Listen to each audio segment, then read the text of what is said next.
Welcome to Syncreate, a show where we explore the intersections between creativity, psychology, and spirituality.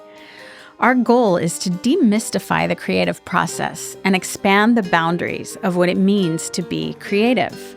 I'm Melinda Rothaus, and I help individuals and organizations bring their creative dreams and visions to life. Hi, and I'm Charlotte Gulick, and I am a writer, educator, and editor, and I co-create many things with Melinda. So today, for our little kind of mini episode, we're going to be talking about the third element of our Syncreate model, which is produce. So we've already covered the stage of play, the stage of plan, and now we're on to produce, which has to do with completing our work, bringing it to its final form, and then bringing it out into the world. If that's your goal. You know, there's plenty of cases where we do creative work purely for ourselves and our own, whether it's healing or just personal practice or whatever it might be. So we don't necessarily always have to bring our creative work into the world, but often we want to. There's something that we want to share or communicate. And so the final section of our book talks about how we bring things to fruition, how we collaborate with other people, how we get feedback on our work. And I think that it's so important, again, to kind of break it down into those stages so that produce is actually a larger term. And underneath that is iteration, collaboration, and I would also, I'm forgetting right now, celebration. Yes. But this iteration is that, well, you just said the feedback piece of it is that, again, I don't think when we pick up a book in a bookstore, we don't understand how many people are actually involved in getting it to that final form. And so iteration, feedback, you as a songwriter and performer, how does this work for you? Like you have an idea, you write a song, and I know that you sometimes start with melody and sometimes you start with the lyric, but when you bring it out to people, what's that first stage for you like when you iterate? Yeah, it's great because I'm working on a couple new songs right now. And part of it is sharing it with a few select people that I trust and getting feedback on it. You know, how is it coming across? How is it being received? Is there any constructive feedback there? And I think the iteration too is like playing it over and over and over again and experimenting. You know, once you have the basic structure there, maybe tweaking the lyrics a little bit or tweaking the chord progression or whatever, listening back to it. I was just rehearsing the other day with George, who we featured in an earlier episode. We're collaborating together. And we were talking about, okay, we rehearsed it like a million times. And then, okay, let's just record it on the phone. And then there's something about actually hearing it back.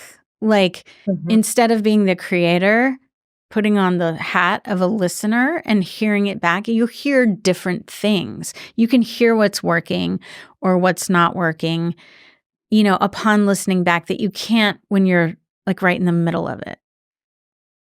That's so cool to hear about, and that there are these different ways that you can get feedback. I don't know if you want to talk about it anymore, but like that piece, I think, where you said people that you trust. Yes. Can you talk a little bit more about that? Yes. I mean, there's a lot of elements to that. There's, many of us are very protective of our work and, maybe there's a fear that someone will take our ideas or whatever. And, the response to that, I think, is, well, only you can do your work and somebody else may have a similar idea. But even if they had the exact same idea, the way that you put it all together and make it come across is going to be uniquely yours. Sure, there are instances of people stealing each other's ideas, but I think it's not as common as we might fear. But then there's also the element of like, who's going to give me honest, productive feedback and not just be like, oh, it's great because I love you and I love everything you do. It's awesome. Or this is crap. You know, Mhm. you got to find a middle ground. In fact, I was talking about this with Mike, my audio producer, and we were reflecting on our collaboration in an episode that's actually coming out tomorrow. And it's like, what is that balance of like the cheerleader and the productive feedback? And for me personally, I do need both. You know, Me like too. Me too. I want to hear what's working Mhm. well as just what could be better. So, How do you, as we move into thinking about collaboration, how do you see collaboration playing out in the creative process? yeah. I mean, I think, we're always collaborating on some level, even if we're working on our own. You and I, our next book is about creating in community. And it's like really looking into our circle of interconnection and how, no matter what we do, we depend on other people for, food, sustenance, Mhm. connection, all these different things, right? But in terms of formal collaboration, I mean, there has to be a sense of trust, Mm. right? And I think it's important for there to be a sense of synergy where, it's in our name, Syncreate, synergy and co-creation, but where, I always forget how the saying goes, but the whole is greater than the sum of the parts, right? Mhm. In collaborating with other people, there's ideas that come to the table that wouldn't necessarily come from just one person working alone. And there's also like you feed off each other's energy. Like maybe one day I'm kind of feeling low energy, but you're feeling up energy and we can balance each other out. Or maybe we're both feeling low energy and so we just find a way to do whatever we can. Or we're both feeling really excited and we get a whole lot done in a short amount of time. But, it's nice to know that you're not in there alone. Absolutely. Yeah. Absolutely. How about for you? I think, well, I was thinking about the ways that kind of the invisible collaborations, like, I'm reading a book right now. I think it's called Swim Home the Vanished. And I'm also listening to an audiobook, Braiding Sweetgrass. And they're both so good at naming the natural world. Mm, And I was like, "Oh, I missed that part of me." So I feel like I can be in collaboration with the text I'm listening to or reading as like, "Oh, this is how you name things in a way that is precise. It's the kind of writing I want." And so there's that kind of collaboration with existing works, right? A riff of a song that gets me going. I actually, there's a song by, Black Thought that I heard a line on about Ernie Barnes, and that got me going on research on this amazing painter who was a football player. And so I feel like I'm in collaboration with the world, not to be like audacious, but there's a lot of opportunities to see our connections, and to where we can find our creative impulses. yes. Um, And again, we're not working in a vacuum. Even if we're working alone, we're reading other people's work. We're listening to other people's music. We're, whatever it is, we gather inspiration from the world in all of these different ways, and it informs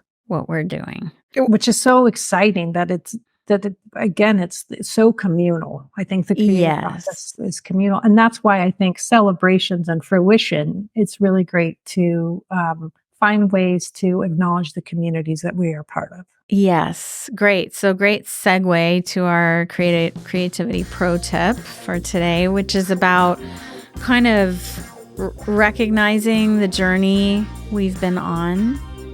Yeah, like seeing how far we've traveled because sometimes, we only see what we have yet to accomplish. And so it's important at the end of the day, at the end of a week, at the end of a year to go, oh, wow, I actually did a lot because we may forget or we may not realize it.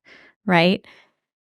Well, I'm thinking about those stories of the art teachers who say to the students, you can get an A if you produce 100 pieces, or you can get graded on 3 final projects. And it's the students who do the 100 assignments that are actually the better artists because they put the time in. Looking at drawing number 1 versus drawing number 100, that opportunity to reflect about how discipline, how joy in the creative process and showing up for yourself really can create the change that we want. We can hone our craft. Absolutely. And then the other piece of it is to celebrate our milestones.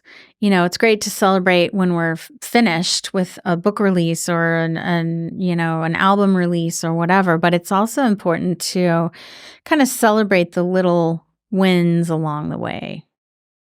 And I think people will see from our book that we really see celebration as an opportunity to think like a community. It's not just about yourself, you're thinking about all the other people and recognizing that we can be an inspiration to other people. And, that's why talking about your process is so key and being a positive, creative human being. Yeah. And sharing what we've learned with the world, just giving back to our communities. Yeah. Okay. So at Syncreate, we're here to support your creative endeavors. So if you have an idea for a project or a new venture, please reach out to us for one-on-one coaching or join our Syncreate 2024 coaching group, which we're really excited to be offering. This will be a small group of folks who they identify a project and take it through its process, and we meet regularly to check in and be inspired. Yeah, so we'll be walking you through the model that we've been talking about in these mini sessions of play, plan, and produce. So you can find more on our website, syncreate.org. Where you can also find all of our podcast episodes. We're on social media as well under Syncreate, and we are on YouTube. We are releasing our episodes both in audio and video on YouTube. So find us and connect. And we are recording today at Record ATX Studios in Austin and with Charlotte in the Hudson Valley. So glad to have you with me on this new endeavor of our Creative Spark episodes. And the podcast is produced in collaboration with Mike Osborne at 14th Street Studios. So thanks so much for being with us, and we'll see you next time.